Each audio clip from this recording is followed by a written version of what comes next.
Assalamualaikum warahmatullahi wabarakatuh. Bismillahirrohmanirrohim. Alhamdulillahirrobil alamin, wassalatu wassalamu, ala asrofil ambiyai wal mursalin, wa ala alihi wassobihi ajmain, amma ba'du. Puji syukur kita haturkan kehadirat Allah, atas limpahan rahmat dan hidayahnya, kita dimudahkan untuk melaksanakan berbagai ketaatan dan ibadah kepadanya.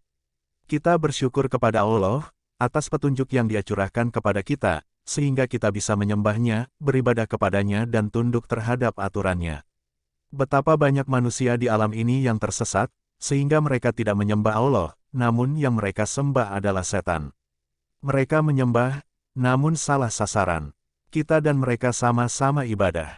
Bedanya, kita beribadah kepada Tuhan yang benar, Al-Haq.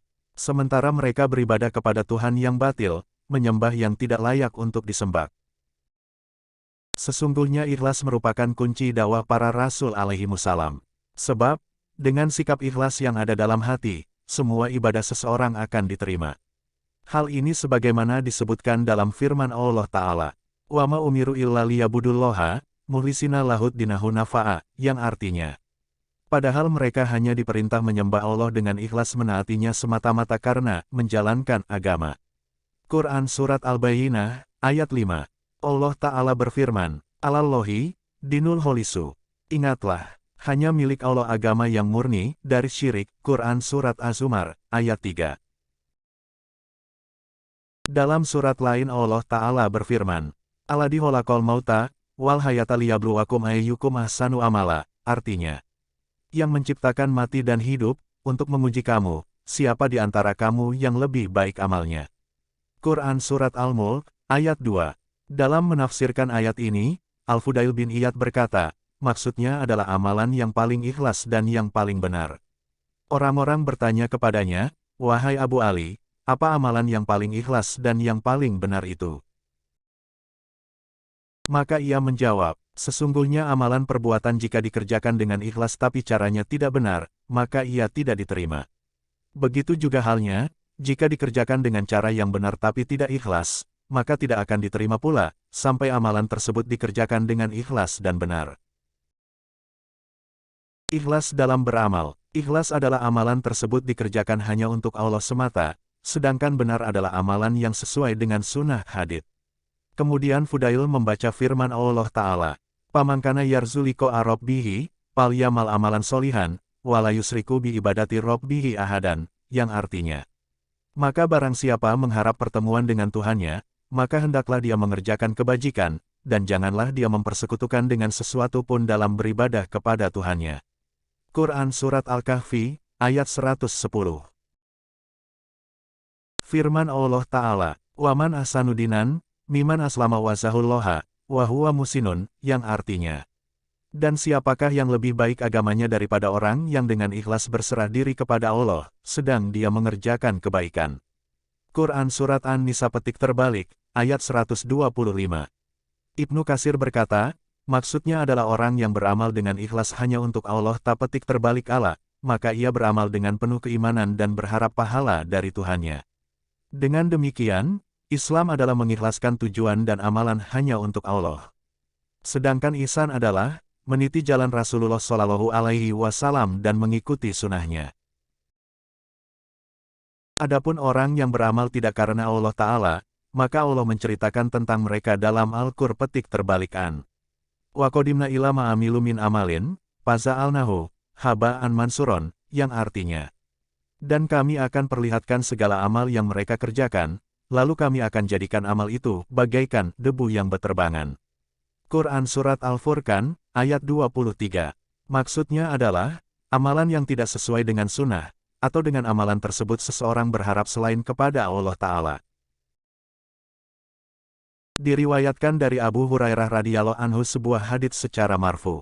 Qala Allahu tabaraka wa ta'ala, "Ana aknas suraka'a anis sarki, min amila amalan, asroka bihi mai, guri taroktuhu, wasirkahu", yang artinya, Allah tabaraka wa ta'ala berfirman, "Aku tidak membutuhkan sekutu dan kesyirikan. Barang siapa yang mengerjakan suatu amalan yang dicampuri dengan kesyirikan kepadaku, maka aku akan meninggalkannya bersama kesyirikannya." Hadis riwayat Muslim. Rasulullah Shallallahu Alaihi Wasallam bersabda, "Men shola yuroi, pakot asroka, waman soma yuroi, pakot asroka, waman tasot dako yuroi, pakot asroka, yang artinya, barang siapa yang mengerjakan salat untuk dilihat orang, maka ia telah berbuat syirik, dan barang siapa yang berpuasa untuk dilihat orang, maka ia telah berbuat syirik, dan barang siapa yang bersedekah untuk dilihat orang, maka ia telah berbuat syirik.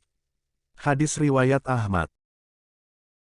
Diriwayatkan dari Umar bin Khattab, dia berkata, aku pernah mendengar Rasulullah Shallallahu Alaihi Wasallam bersabda, Innamal amalu biniyati, wa innamal likulli imri'in ma nawa, pamangkan hijratuhu ilallahi wa rasulihi, pahijratuhu ilallahi wa rasulihi, wa mangkanat hijratuhu lidunya, yusibuha, awimro'atin yankihuha, wa hijratuhu illa hazaro ilaihi, yang artinya, sesungguhnya setiap amalan itu tergantung pada niatnya, dan setiap orang hanya mendapatkan dari apa yang diniatkannya.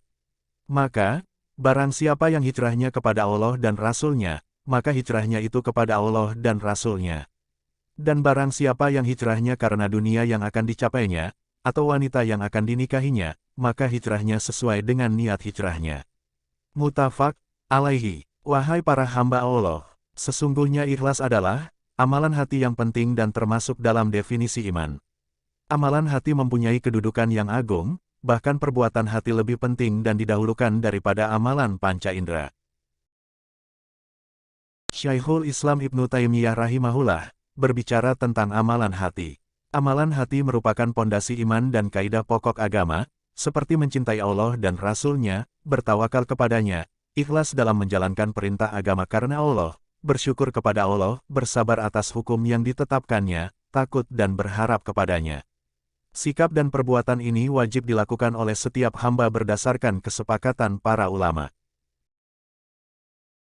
Mengingat penting dan agungnya perbuatan tersebut, sebagian ulama mengatakan, saya berharap, seandainya ada seseorang dari ulama yang memusatkan kesibukannya untuk mengajarkan kepada manusia tentang tujuan mereka beramal, ia duduk mengajarkan tentang niat, bukan yang lain.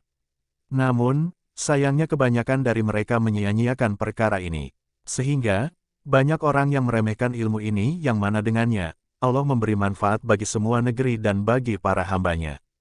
Jika orang yang menuntut ilmu dan mengajarkannya tidak dengan niat yang ikhlas karena Allah Ta'ala, sesungguhnya orang itu mendapat ancaman dari Allah pada hari kiamat nanti. Hal ini berdasarkan sabda Rasulullah Shallallahu Alaihi Wasallam. Men ta'alama ilman, mimma yubtago bihi wazullahi azza wa jalla, la yata'allamuhu illa liyusiba bihi arodon minat dunya, lem yazid arfal zanati, yaumal qiyamati, yani rihaha, yang artinya, barang siapa menuntut ilmu tidak berharap kepada Allah tak petik terbalik alam melainkan berharap untuk mendapatkan dunia saja, maka ia tidak akan mencium aroma surga pada hari kiamat. Hadis riwayat Abu Dawud. Allah Ta'ala Maha mengetahui yang gaib dan yang tersembunyi di dalam hati. Dia tidak menilai bentuk dan harta yang dimiliki hambanya. Dialah yang memiliki keutamaan dan Maha memberi nikmat. Allah Ta'ala menilai apa yang ada di dalam hati hambanya berupa iman kepadanya, membenarkan utusannya, dan mengamalkan apa yang menjadi konsekuensi dari dua perkara tersebut. Hal ini berdasarkan hadits dari Abu Hurairah Abdurrahman bin Sakhr radhiyallahu anhu, bahwa Rasulullah Shallallahu Alaihi Wasallam bersabda, Innallaha la yanduru ila azamikum, wala ila suwarikum, walaki yang duru ila kulubikum, wa amalikum, yang artinya, sesungguhnya Allah tidak memandang bentuk tubuh dan rupa kalian, akan tetapi Dia memandang hati kalian dan amal perbuatan kalian. Hadis riwayat Muslim. Masih banyak lagi hadits yang menyangkut permasalahan dalam bab ini. Singkatnya, segala keuntungan dunia sedikit atau banyak akan menarik perhatian hati. Jika hati terlalu sibuk dengannya, maka kemurnian hati akan pudar dan keikhlasan pun akan lenyap dari seseorang. Setiap manusia tidak lepas dari mengharap keuntungan dunia, apalagi jika dipompa oleh hawa nafsu. Sedikit sekali amalan ibadah seorang hamba bersih dari keinginan untuk mendapatkan keuntungan duniawi tersebut. Ya Allah, jadikanlah amal ibadah kami benar dan ikhlas hanya mengharap wajah-Mu yang mulia. Terimalah amalan ibadah kami yang sedikit ini, berilah keberkahan di dalamnya wahai Zat yang Maha Penyayang. Semoga solawat serta salam selalu tercurah pada Nabi kita Muhammad, keluarganya dan para sahabatnya. Akhirul kalam, billahi fisabil haq, fastabikul khairat. Wassalamualaikum warahmatullahi wabarakatuh.